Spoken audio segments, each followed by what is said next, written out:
El análisis y la información en Contacto Directo. ¿Qué tal, Alfredo? Buenos días, ¿cómo te va? Muy bien, Steffi. Buen día, buenos días a todos. Una misión técnica del Fondo Monetario Internacional visita el Ecuador desde el lunes 12 hasta el lunes 26. Se reunirá con autoridades económicas, gremios de la producción y analistas económicos para verificar el cumplimiento del gobierno del acuerdo por una facilidad extendida de aproximadamente 10.000 millones de dólares en 3 años. Está con nosotros Mauricio Pozo, ex ministro de Economía. Buen día, bienvenido a Contacto Directo. Buenos días, Alfredo, un gusto estar aquí.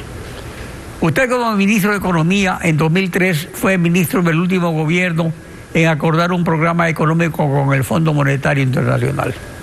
De acuerdo a su experiencia personal y a la experiencia de la República como no cumplidora o cumplidora parcial de estos acuerdos, ¿qué incumplimiento puede ser considerado grave para interrumpir el acuerdo y en qué momento de estos 3 años que dura? Bueno, los acuerdos firmados por Ecuador no todos son iguales. El acuerdo que yo suscribí fue un acuerdo stand-by a 13 meses. Aquí estamos hablando de un acuerdo de facilidad extendida a 3 años, con distintos componentes y con distinto alcance. Así que eso de cuál incumplimiento puede ser de alguna manera superado y cuál no, va a depender del tipo de incumplimiento que se trate y dónde se pueda presentar.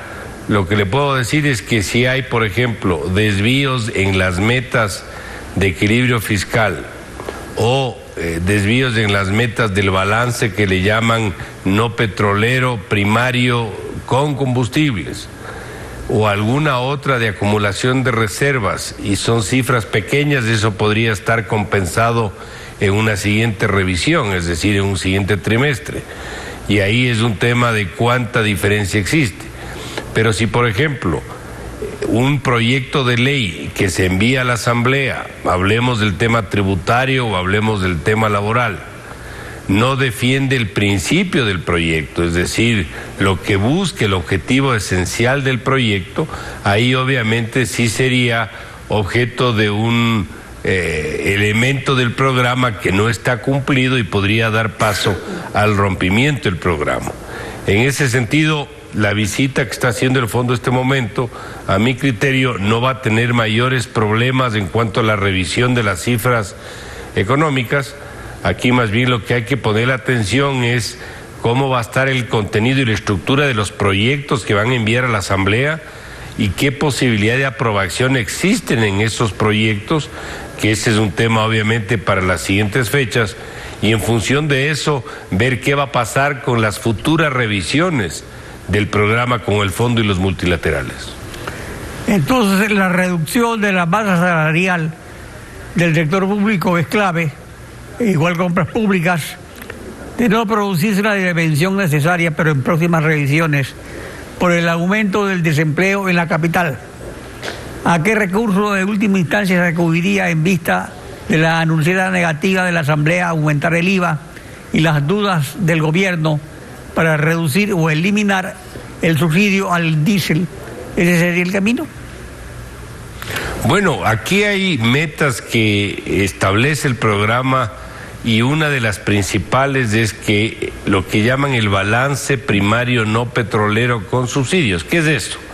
Es el déficit fiscal o el superávit fiscal o el balance fiscal, excluyendo el pago de intereses de la deuda, no incorporando el tema de los ingresos petroleros, pero sumando el valor de la importación de derivados. Es un concepto más pulido, digamos así, de déficit fiscal. Bajar del 5.3 al 0.3 en el periodo del programa, es decir, hasta el 2021. Esa es la meta fundamental y por lo tanto, como es un programa a 3 años, ahí hay que ir cumpliendo metas parciales, si usted quiere, cada trimestre que viene la revisión con los multilaterales. Si esa es la meta, las formas cómo llegar a esa meta son decisiones del gobierno. El gobierno tiene que ver cómo puede alcanzar ese objetivo Y dentro de esas opciones no existen obviamente muchos márgenes de gestión, de maniobra. O usted incrementa los ingresos, que es del lado de los tributos, o reduce el gasto abordando también subsidios. En el lado de los ingresos y de los tributos, personalmente creo que la coyuntura económica de estancamiento, la situación del país de este momento no da espacio para gravar al consumo, que sería, por ejemplo, un aumento del IVA, y eso además tendría serias dificultades de ser aprobado en la Asamblea Nacional.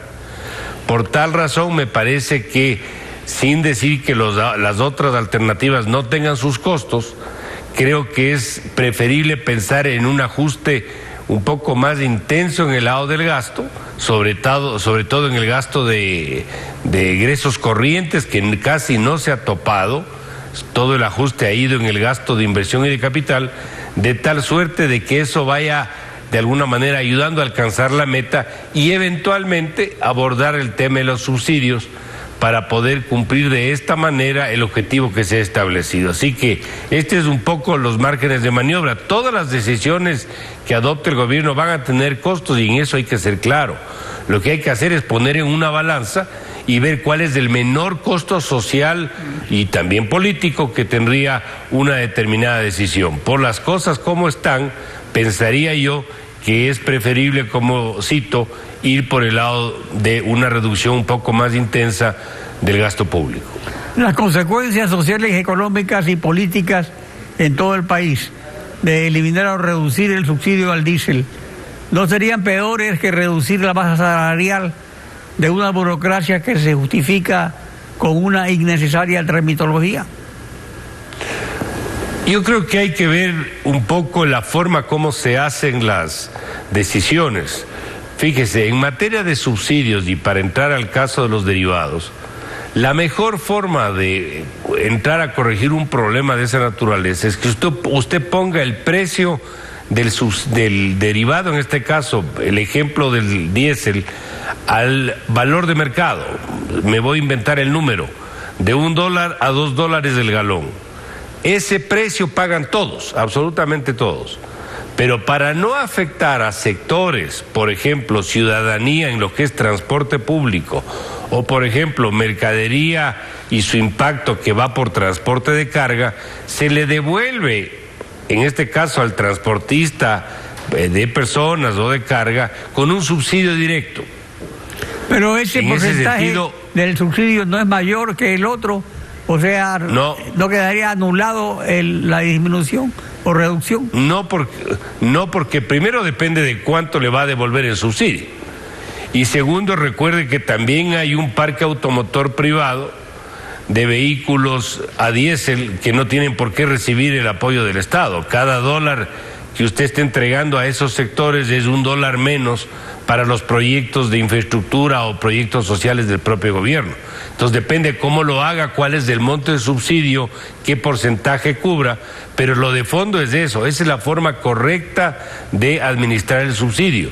Lo que sería absolutamente ilógico es que empiecen a diferenciar y discriminar precios, es decir, un precio el galón para el transporte de carga, un precio el galón para el transporte de personas, etcétera. Eso no tiene sentido porque eso obviamente genera distorsiones y no es de la mejor forma. Aunque el gobierno ofrece pues el déficit fiscal, políticamente el gobierno ha vendido la imagen de que dejaría la mesa servida a su sucesor. ¿No estaría dispuesto el gobierno a pagar el costo político por reducir masa salarial o eliminar subsidios? Se está entonces guardando a China, esa sería la alternativa, como prestamista de última instancia, sin pedirle permiso a la Asamblea o al Fondo Monetario.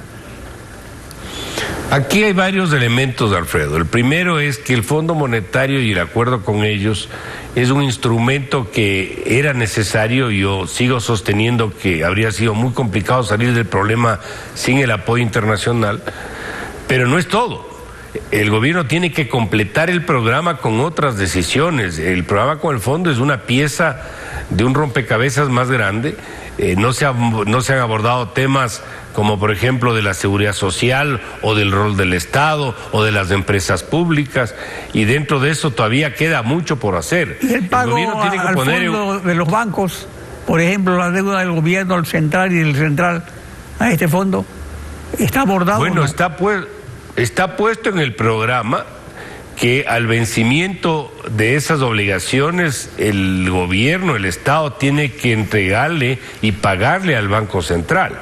Es decir, hay metas establecidas de recuperación de reservas y parte de esas metas están atadas al pago de la deuda que tiene el Estado con el Banco Central en el tiempo. Obviamente este es un tema que se irá de alguna manera componiendo a lo largo del tiempo. Pero lo que iba es que el gobierno tiene que tomar las decisiones que corresponda. Si eso le genera un impacto político, un costo político, pues va a tener que hacerlo. Porque aquí lo de fondo es que el país necesita ordenar la casa. Y si no, que no nos vaya a pasar el tema argentino, que por no abordar con la magnitud que se requieren las decisiones, se le rebota al gobierno.